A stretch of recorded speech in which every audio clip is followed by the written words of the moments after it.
पहने के साड़ी पहने साया देखी न मौकी उठा दे साया बोला हाय रे बाकी जीजी के साया साली ब्लाउज सर्व कुछ समझ आयला के तो तू होगा लाहे ने साली के बोलावनी हम खेले ला होली, लेकिन इस सरवा के बेटा तो फाड़ दिलक चोली बोला हाय रे हा गोप गोप बाप के मुठर गए कुछ समझ में आलो साला साली पापा पापी जीजा जीजी कहले वारे लाव है ने ला रही बेर से तो साया सारी ब्लाउज बोले शेर पढ़ ले बारे कोनो नुनुआ पर गलक ह सारा रा रा रा रा रा रा रा रा जगिरा सारा रा सारा रा रा रा रा रा जगिरा सारा रा रा गेहूं के खेत में खो जाता भांग, गेहूं के खेत में खो जाता भांग, मकई में जाके सुगर से मारा ले लगार बोला हाय रे हा लाओ है ने अब देख हमर गाना सरवा लो रे चल रे बंद सरवा लो रे चल ओह नो सर हम स्मार्ट मीटर लेके आए हैं लगाने। है स्मार्ट मीटर ना हमार झाट मीटर लेके आइल बा। बताओ होलियो में कैसे नाराज बा सरकारी आदमी सब जन बोल अपना गान में हूँ जल्दी सुनी जोन त मारी मारी बांध के गान में पसीना छुड़ा देबो। चार सुर समीट तू अपना गान में कस के यहाँ से भाग जल्दी ने त मारे मारे गान में पसीना छुड़ा देबो मेघनिया। स्मार्ट मीटर ना हमर जूजी मीटर लेके चल आइल बा। का बो काहे से बोलले बारे कोनो हम अपना मर्जी से आइल बारी कि सरकार के मर्जी से आइल बारी हम सरकारी पैसा खा के न चल बियार बड़ा लौके फाटा भाग रहे तो मुंगा दे मार के हम सर बड़ा हरामी गांव भाई। अच्छा कह के पुलिसवा के ठेलवा देबे अपने सब के पता लग गई। चलो बहन से स्मार्ट मीटर ना हमार झाट मीटर लेके आइल लगा चल बगो से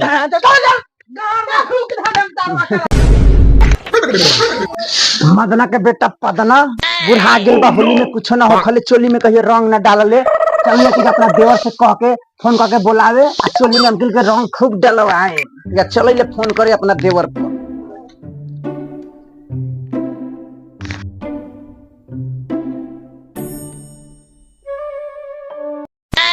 oh no I love you. आपकी जान का कॉल आ रहा है। हेलो भौजी रसली भौजी छुआ के प्रणाम करवावैले। अच्छी बात कथी छुआ के प्रणाम करवावै अब नहीं हम लोग भौजाई के छू के प्रणाम करो। अरे बाप रे बात और बोली समझ के तो बुझाइबा कि तोर जवानी पूरा खरगुआ गेल बा। ठीक बा हम आ रहल बारी होली खेले खातिर आउ नहीं ये देवर जी हम तो पूरा ऊपर से नीचे सज धज के तैयार बा। जहाँ ले मन करी वहाँ ले रंग तोहर बोले सुन के तो बुझाइबा कि तोहर शाम मन खरगुआ गेल बा। ठीक बा हम आ रहल बारी तू सज धज के तू तैयार रह हम अपना गनमरवा गाड़ी से आ रहल बारी जल्दी। हमरे तो मन खरियाले बा आउ न जल्दी से कनबाली औठ लाली लगा के हम अपने पहले ही सब तैयार बन। अब भरुआ भाई कहाँ बा कि होली में बोलाई बार हमरा चोली रंगवावेला। मदना के बेटा पादना पोर पर पादई होई केने कुर्सी पर बैठ। ठीक बा आउ जल्दी से अपने। ठीक बा हम आ रहल बारी तू सज धज के तू तैयार रह हम अपना घर।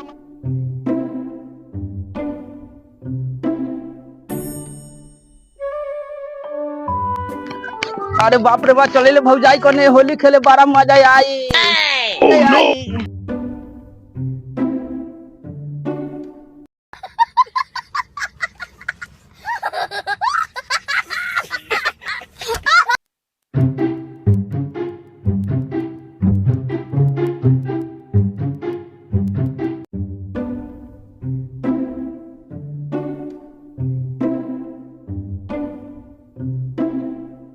बुरचोती की कहाँ रेंगई जाई बैल का कहिया ले पहुंची ए हमरा बार के जरूर बा कहूं सरवा जाऊ अपना काम से काम के मतलब रखे दे।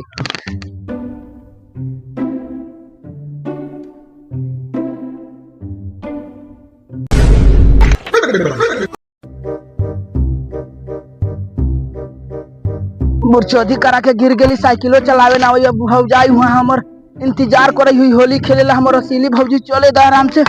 पहले कपड़ा उपड़ा में माटी लागल साला इतना बोनसन का रही हो साला करा माटी उठी लागल झाड़ झूर लेवे दा चले दा कान्हे पर साइकिल उठा ले ले।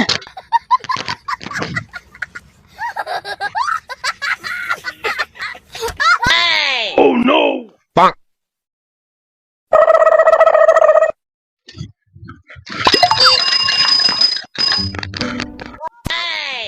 साला दिने में सपना देखे बड़ी का लागे बस साला फुआ का बेटवा लेखा लागे भाई साला तैका लागे अब फुआ का बेटवा लेखा लेकिन साला कान्हा पर साइकिल का खेले बा समझ नहीं आए लागे बस साला भैया के साथ होली खेले आल बा आवले दुकुआ पी ले तो मार बात के कपार फाड़ दे हम जाए दे आ गेली हम पी के वो साला कथी भन भनाई गेल का सरवा घर मारवा आवे साले का अरे सिली केने बारे पानी जागे जल्दी ले लो पियो बाबा लस्सी में कितना ख्याल रखा ले लस्सी में कितना ख्याल रखा ले अरे ओकरा दे दिल्लू पानी पिया चलू घर में पहले साइकिल लगाओ ने चलो पानी उनी पी पहले घर में बैठू बाप रे बाप देवर जी कैसे अपने लिए चलो बैठू पहले लंग पानी में पियो तो पेटला भाई भोसरी मौल कितना खतर अपना भतार के पानी छीन के देवर के दे देले मुंह में के पानी ठेकावत नरुआ भाई पहले खैनी खा के गुस्सा शांत कर बताओ नरुआ भाई तोहर मौगी मुंह में से पानी छीन के ले गेलो हमनी के मौगी तो गांड तोड़ के मार तू बारू बाड़ेला तो तोरा मुंह में से पानी छीन के ले गेलो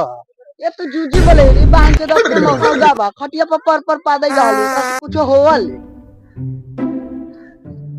देखा था बहन चापन दापन कोनो पढ़ाई इज्जत ना करईबा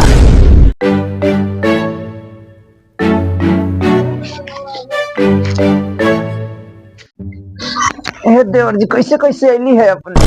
क्या करू रसीली भौजी रास्ता में टाइम में हमरा बड़ा दिक्कत भेल रखबा कि यहां के सब परेशानी हमर दूर हो गेल देखा हमरे से रंग दे ला बाज गुस्सा से अपने खाली भागे करल निकाल सरवा के लाठी पर से खजाना में हाथ लगा देले बा मार के साल के कपार फाड़ दे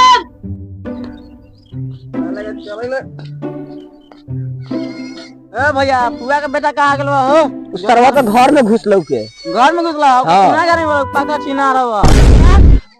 बाप रे बाप घर में आवाज आवल हो काहे ना यार चल लाठी पर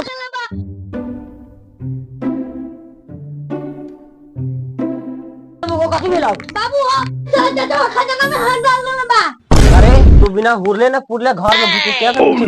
अरे ओ खंटी नाम तो चीज दे दिले करनी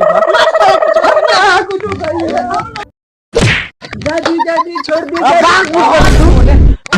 हां मौका ना Oh no! आकरा हम किसका दिखाओ ये भैया एक फेंक दू का ठीक बा चल फेंक दे गाड़ी उठाओ फेंक दे Oh no! मार लगा बेकर जियान के रे अरे बक्का पारा फोड़ देले बस सरवा त मार के ये तो निमत हम गोरी होली खेल लेती रे बाप रे बाप भागे दैया से गाइस वीडियो बोला ना अब हम लार चैनल सब्सक्राइब कीजिए गाइस इस चैनल को पहली बार आए हुए तो please channel Pay like subscribe comment करना ना भूले अपने दोस्तों में इस वीडियो को जरूर शेयर कीजिएगा इस वीडियो बनाने में बहुत मेहनत लगा है देख सकते हैं आप शाम हो चुका है गाइस लव यू सभी को जय